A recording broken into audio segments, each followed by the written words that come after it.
I'd tell her something pretty heavy, and she'd sort of sit there for a little while, and then she'd be like, "Yeah, that made me really anxious." I was like, "Oh, damn. oh my god, I'm so sorry. I'm so sorry." You started therapizing her? Like, it's all right. It's all right. To listen to the full episode of the podcast, the links will be down below. Let's get into the video.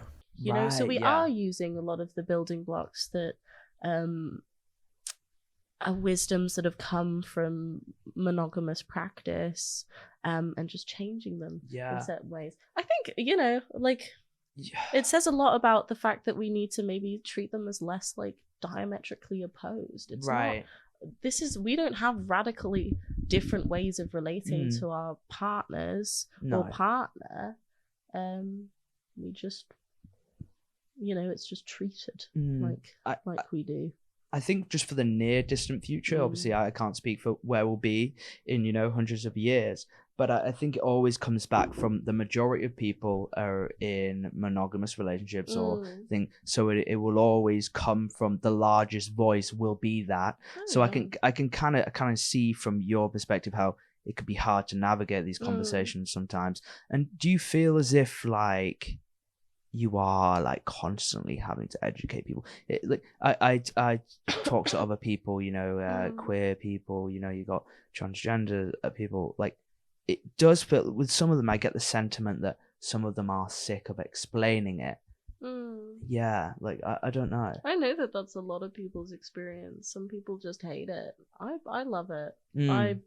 I really enjoy having conversations with people who express interest, not interest in necessarily becoming polyamorous. This is me. This podcast is me coming out as polyamorous. Oh, jeez. No, it's a joke. It's a joke. No. Don't do it.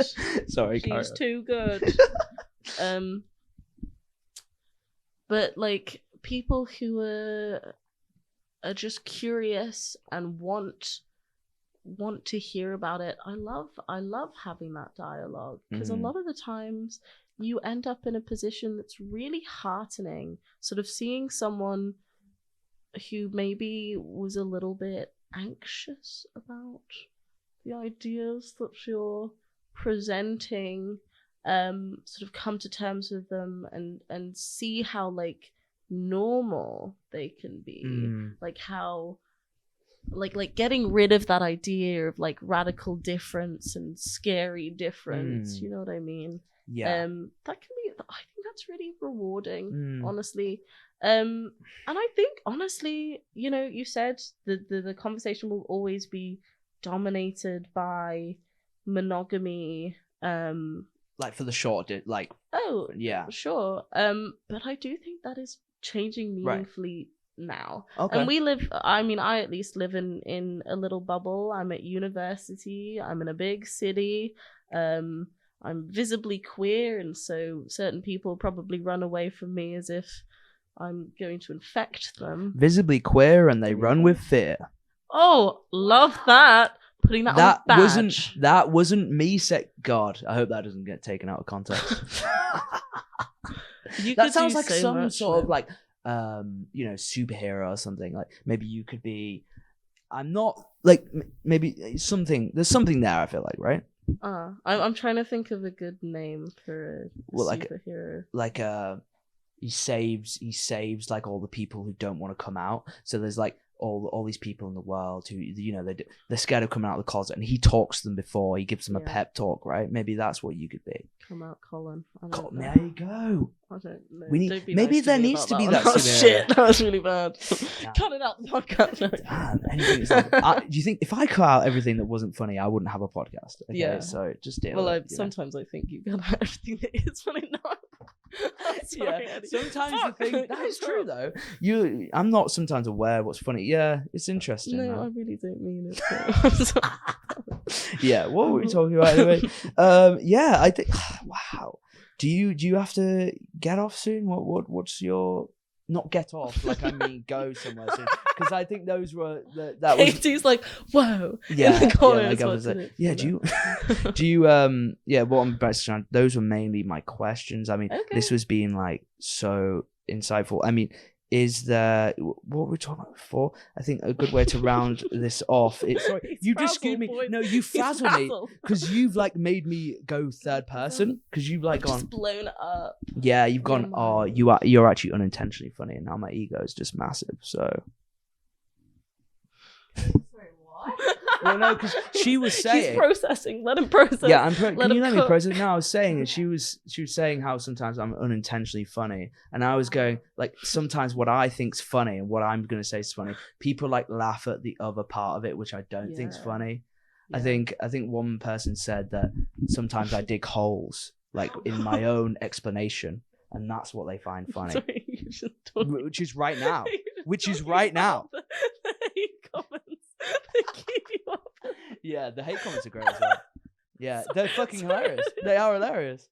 I love them.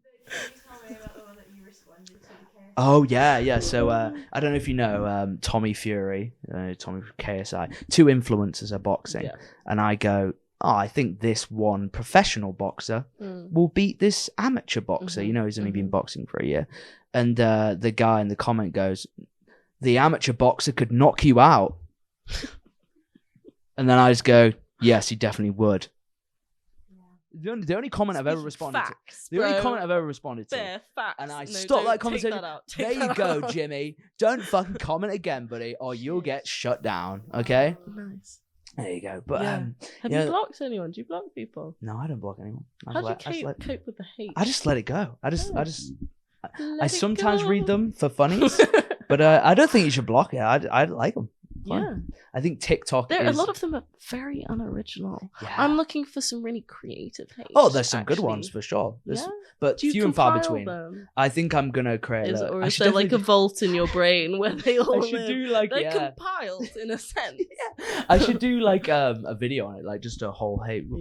I don't know. I think compiled in the notes of your therapist. Yeah, it's interesting though because that's where a lot of people are getting their feedback from nowadays. Is just comments on social media, isn't it?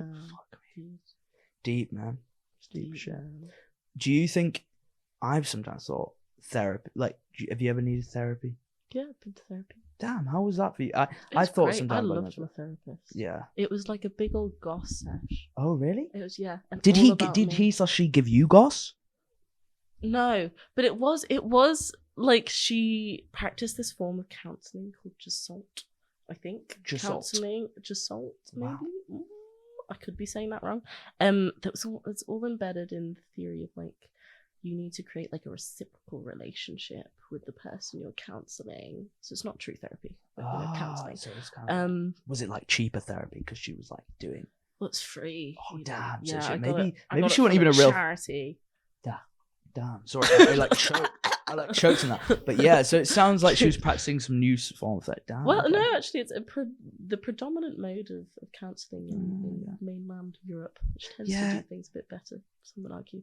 But it was shocking for a little while. Like I'd tell her something pretty heavy, and she'd sort of sit there for a little while, and then she'd be like, "Yeah, that made me really anxious." I was like, "Oh."